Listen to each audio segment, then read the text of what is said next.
So the big six, the most important platforms in non-profit environment was, website was by far 62% the largest tool that people use. So if you have a website, then you are on track. But then whether it's user-friendly and easy to navigate and whether it has updated content, that's another question. So email marketing or email newsletters, that was the second. Social media and other blogging, third. In-person events, and then media and PR quite low, which is interesting to me. And print marketing, sorry, paying for advertisements, that's not very high. So the most important social media sites is Facebook, 95%. Twitter, 64%. For non-profits. Sorry? For non-profits. Yeah, this is in the non-profit sector, so it's quite interesting. Yeah. YouTube 38 and LinkedIn 26, which is relatively low.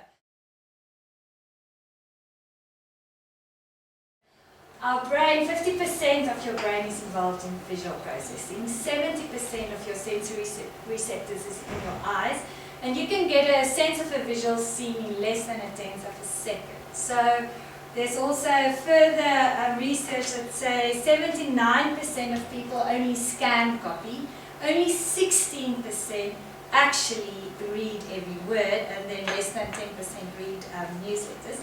So 10% of what we hear, we remember 10% of what we hear, we remember 20% of what we read, and we remember 70% of what we see.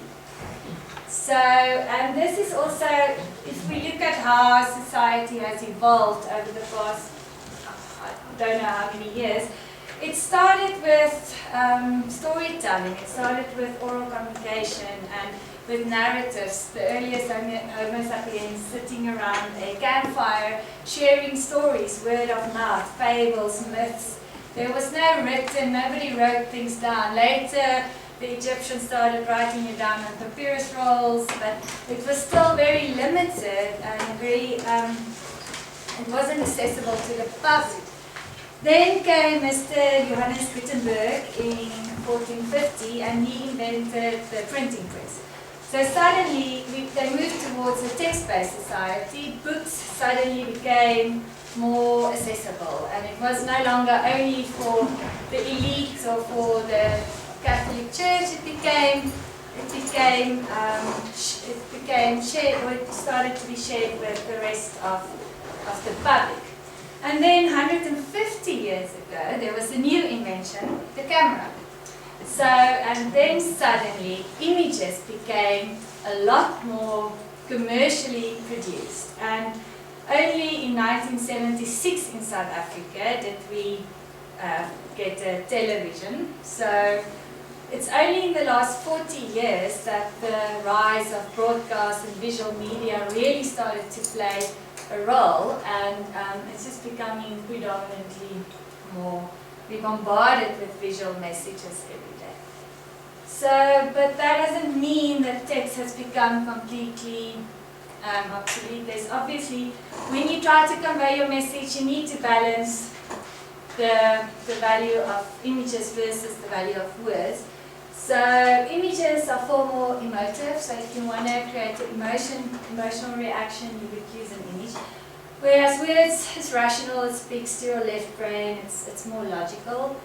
You get a much quicker grasp of a big picture, like the video, if you see the picture. However, with words, you have more time to reflect on and evaluate the detailed message.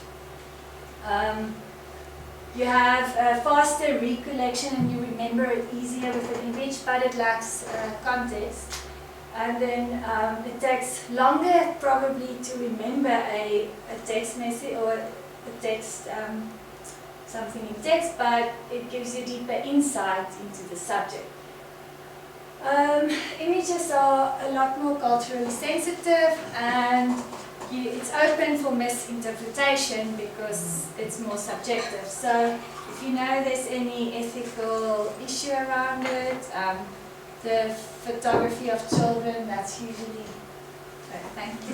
that's usually a